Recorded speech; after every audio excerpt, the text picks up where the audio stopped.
Kuusalu koolis oli täna vähe teistmoodi koolipäev. Üks eksinud metsis tekitas siin rõõmsat elevust.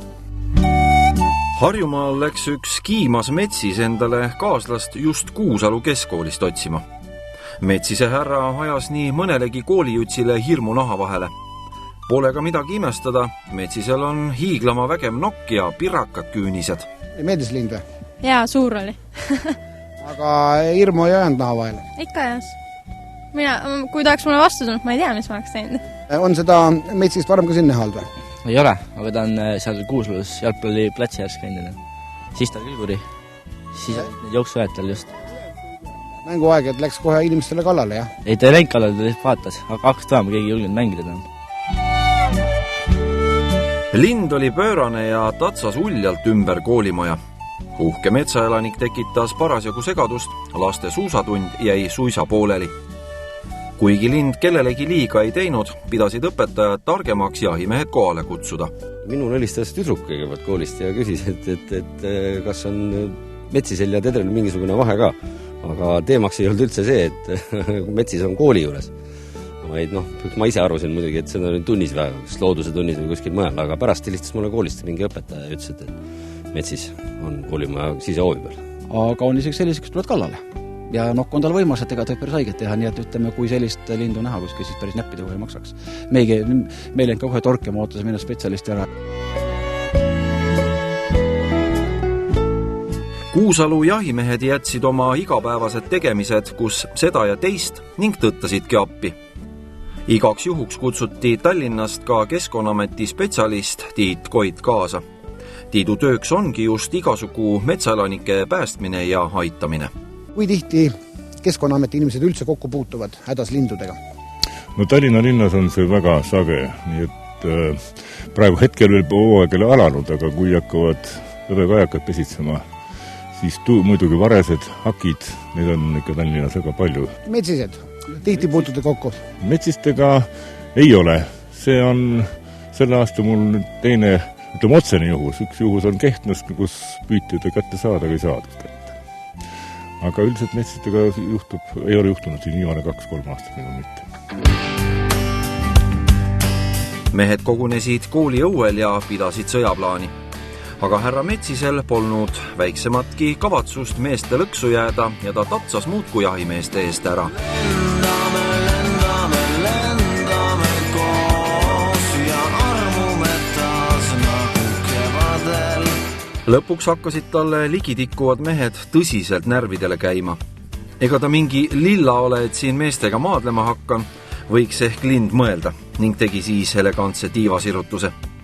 Päris ära ta siiski ei lennanud, vaid maandus koolimaja katusel. Lennake järgi, kui tahate, ja seda jahimehed tegidki. Inimuhkus ei luba ju kuidagi linnule alla jääda. Käime katusel mööda, tuleme, turnime tornides.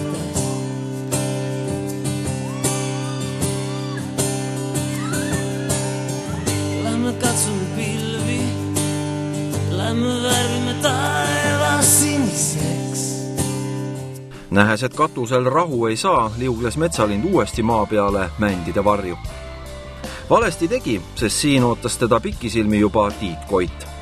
Koos reporteriga võetigi Don Juan kinni. Mis ta peas toimub, et ta otsib teed inimeste juurde, alles ta oli poe juures, nüüd oli koolimajas. Vaadake ringi, eks ole, ilus taevas päike särav, läheb soe, lumi sulab. See on see aeg, kus metsis hakkab oma mängukohta külastama, eks ole, veab triipu lumele, on kuskil eksementi unikuid juba näha. Sest et jah, ütleme, see kui hakkab mäng juba võib-olla pihta, eks ole. Sõltub sellest, kuidas ilm on, eks ole, kui ilm on siuke pehme leebe soe, ei ole eriti niukene kõikuv, eks ole, ei tule lund või tuisku midagi, siis ta tasapis hakkab mängima. Põhikulminatsioon on ikka kuskil aprilli keskpaik või siis, kui kanad mängu tulevad juba ja siis on see õige möll. Aga see hakkab pihta ja see on nagu inimene armub, läheb peas segaseks, eks ole, et nii on ka see metsisel. Vaid sinu näed, toob päikse välja taas. Edasi läks kõik juba kiiresti ja linnuke löödi kasti. Seda nüüd küll mitte selle sõna otseses tähenduses, sest metsised on ju looduskaitse all, aga koolis toodud pappkarpida siiski pandi. Seal ta madistas muidugi edasi. Ei, ta selle rahuneb. Teekond Metsise koju polnud pikk. Õnneks ei pidanud kaugele sõitma, sest Metsiste mänguplats asus vaid mõne kilomeetri kaugusel sügaval metsas. No me viime tema siis ühte Metsiste nii-öelda elupaika. Selle koha nimi on Võllaskott, kui selle Metsise mängul, see on üks Eesti Metsise mängudes, mis on võetud nagu kaitse alla. Siin on sihtkaitsevöönd, piiranguvöönd ja siin on tal ka mõned kaaslased, et loodame, et ta siit enam siis Kuusalusse teed üles ei leia. Õiged jahimehed ei pea vaid püssiga jahti. Loomade abistamist tuleb küllalt palju ette, aga sellest ei tea tavainimene muidugi muhvigi. Ei saagi teada, sest ega kütid ka eriti oma tegemistest pajata. Kuidas üldse on siis Metsisel Eestis elada?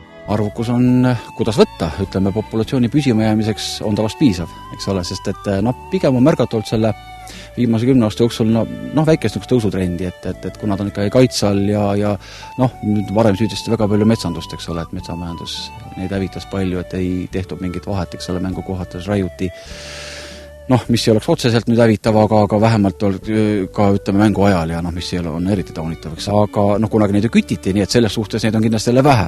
Ma arvan, et väga paljud jahimehed oleks huvitatud sellest toredast jahist, mida mina ei teagi.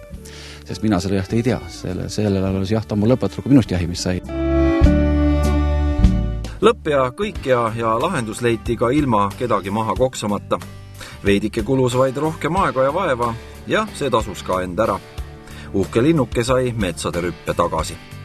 Loodetavasti Metsise härra siit ka omale sekspartneri leiab ja varsti võivad uhked mängud alata. Ja kõik on nagu enne, kõik on täpselt nagu